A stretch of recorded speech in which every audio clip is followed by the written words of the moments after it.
A great philosopher once said, "The wound is the place where light enters you." As wounded as we may feel by our loss, today we celebrate the bright light that we know is our mother, our Gram, and our friend. Hilda Irene Havens was born to Royal and Leela Havens, a hard-working almond rancher and classical violinist in Sutter County on Thursday, February 26, 1928. This welcome addition to the Havens family came less than a year after the family had suffered an unimaginable tragedy. A car accident had claimed the life of their young son, Gordon Havens, age 6. Royal and Bertha Havens, age 10, survived the accident with minor injuries.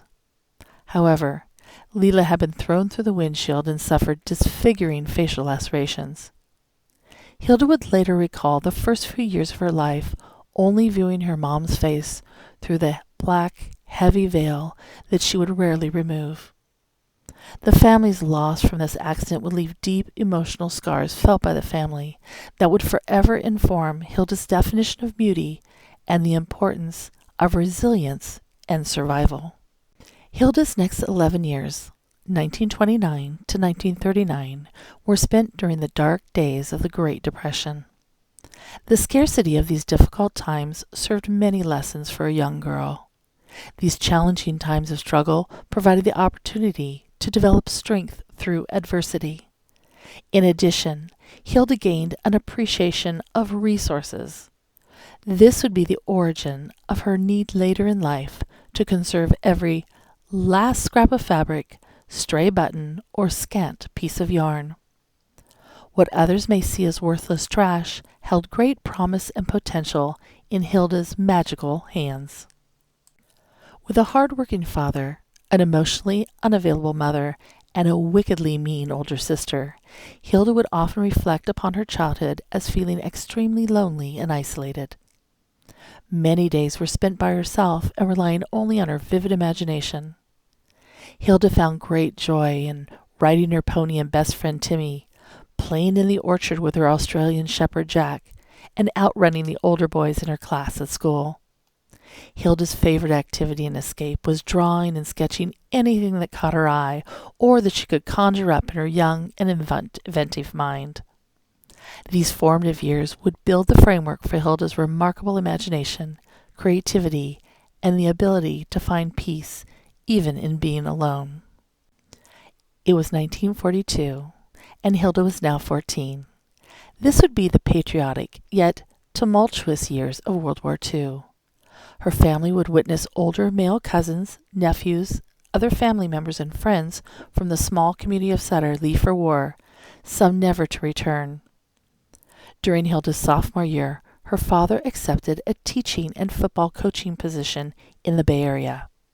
Hilda would move with her mother and father to Oakland, where she would be enrolled in the exclusive Piedmont High School. Hilda was now a country girl in a very city school. She found herself surrounded by those of extreme privilege and found very little in common with her new schoolmates. She did her best to fit in, yet once again, she would recall feeling out of place and lonely. She chose to focus on her love of music and the skills that she had gained through years of individual instruction from her mother on the cello. This experience proved Hilda with the ability to adapt to new situations. Focus on those things that do bring you joy and learn to blend in, even when you think you may not belong. This detour for the Havens family was only for one short year, and Hilda was able to return with her family back to Sutter and graduate high school with her childhood friends. In the summer of 1946, Hilda's greatest desire was to pursue her love of drawing and the arts. Her parents, however, had another idea: a career in teaching. Hilda enrolled at the College of the Pacific, what we know now as UOP, Go Tigers. This arrangement came with the agreement that only after she had completed her BA degree would she be allowed to attend the art school of her choice. Hilda dove into sorority life, Pi, Beta, Phi, and became an accomplished cellist with the College Philharmonic Orchestra.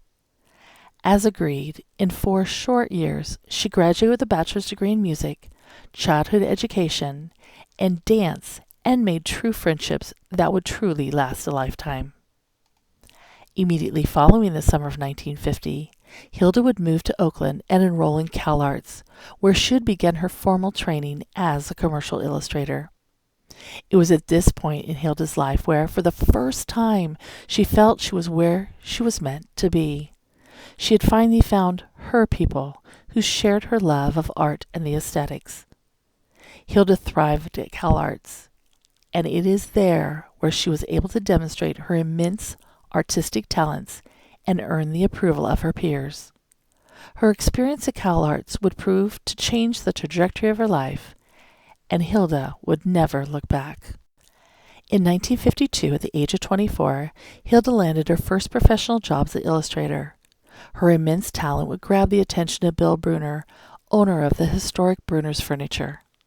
Brunner's was originally founded in Sacramento in 1856 to serve settlers in Sutter's Fort during the gold rush. Brunner's was seeking a new illustrator to work in the advertising department and produce print-ready art for marketing and newspapers. Hilda fit right in. She relocated to Sacramento and moved into a small studio apartment close to the downtown store location so she could simply walk to work and home for lunch. Hilda would immerse herself in her new career when fate took hold as a very handsome salesman working downstairs at Brunner's. His name was Marvin Fuller, and rumor had it he was quite popular with the other single ladies. He was a brass musician with his own traveling big band. Hilda hesitated to involve herself with such an older and far more worldly man.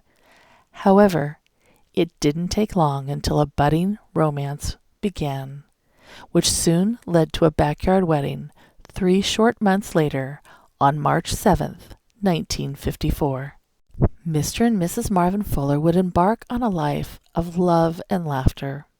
Before you knew it, the Fuller home needed an addition to accommodate the quickly growing family. 3 boys over the next 5 years would keep Hilda busy as Marvin was promoted to furniture buyer for the store. This meant more travel for work, and Hilda was left to juggle this active household on her own. But she held it together effortlessly. Life was good, and God had one more little surprise.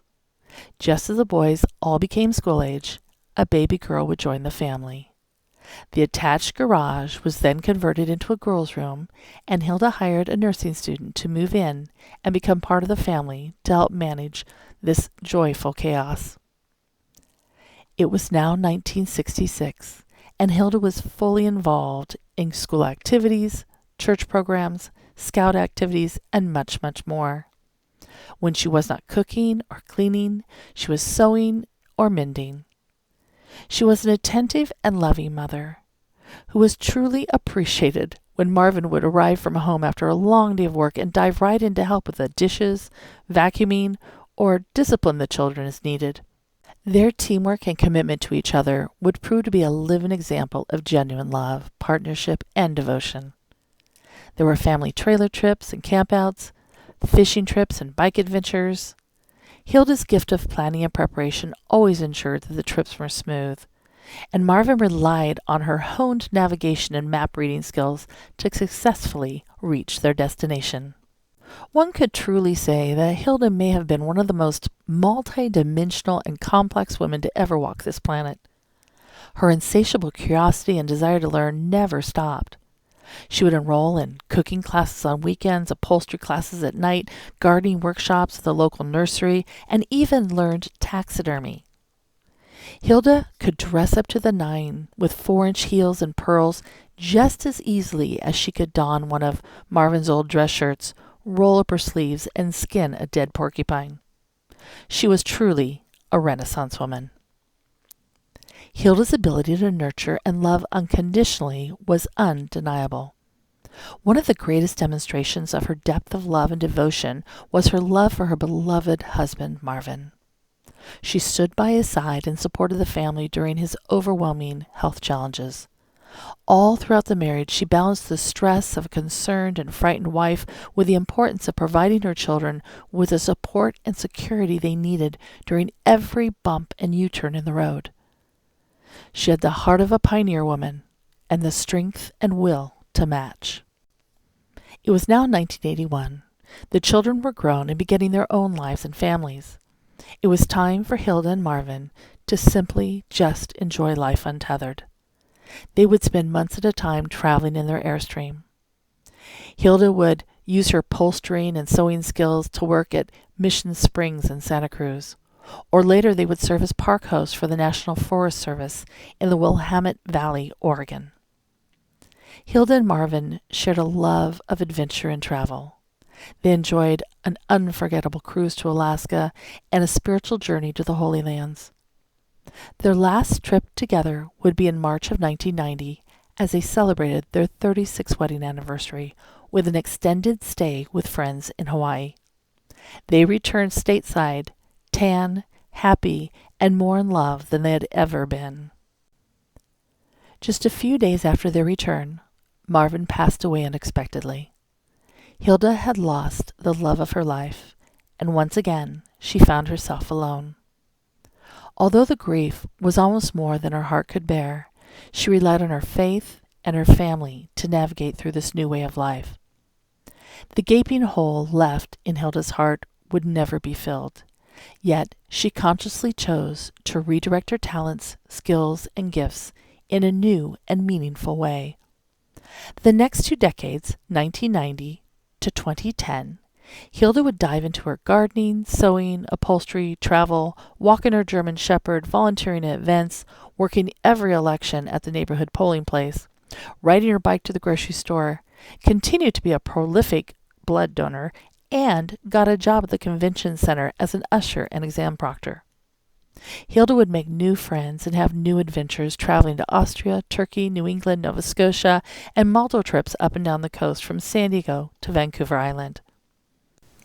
Hilda would continue to celebrate her children, grandchildren, great-grandchildren, and friends on select holidays with an ornate and personalized handmade gingerbread or sugar cookies to match the season. These little masterpieces were also a treat for the eyes. In the shapes of hearts, bunnies, turkeys, gingerbread boys and girls, and reindeer, they were delightful to look at as they were to eat.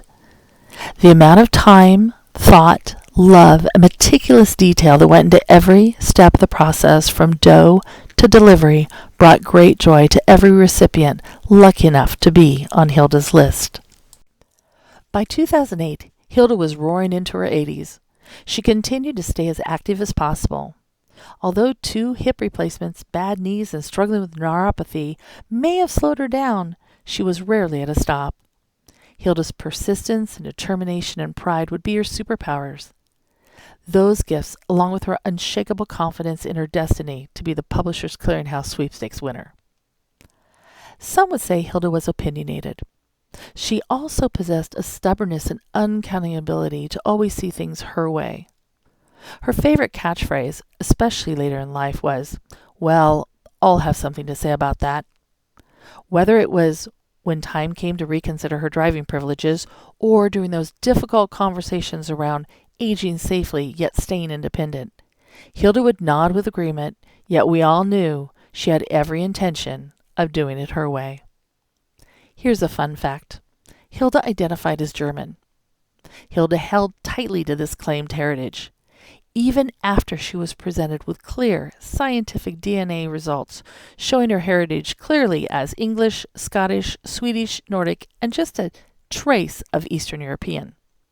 Upon hearing those results, Hilda simply stated, "No, I think my personality is more German." In hindsight, she may have had a point. Even at 96, as dementia began to take that final hold, Hilda faced the final months with the same fearless determination and playful imagination that had always given her the resilience to thrive. Her final months were full of laughter, smiles, Carol Burnett reruns, Josh Groban concerts, a full-time personal chef, and surrounded by family and loving caregivers. Hilda's unfading beauty, faith, and quiet strength provided her with comfort and peace when it was time to go home. Hilda did not doubt that her legacy was firmly in place and that her job on earth was done. Hilda passed away peacefully on Sunday, July 7th, 2024. She knew she was loved on earth. soon would be welcomed in heaven, and confident she would never again be alone.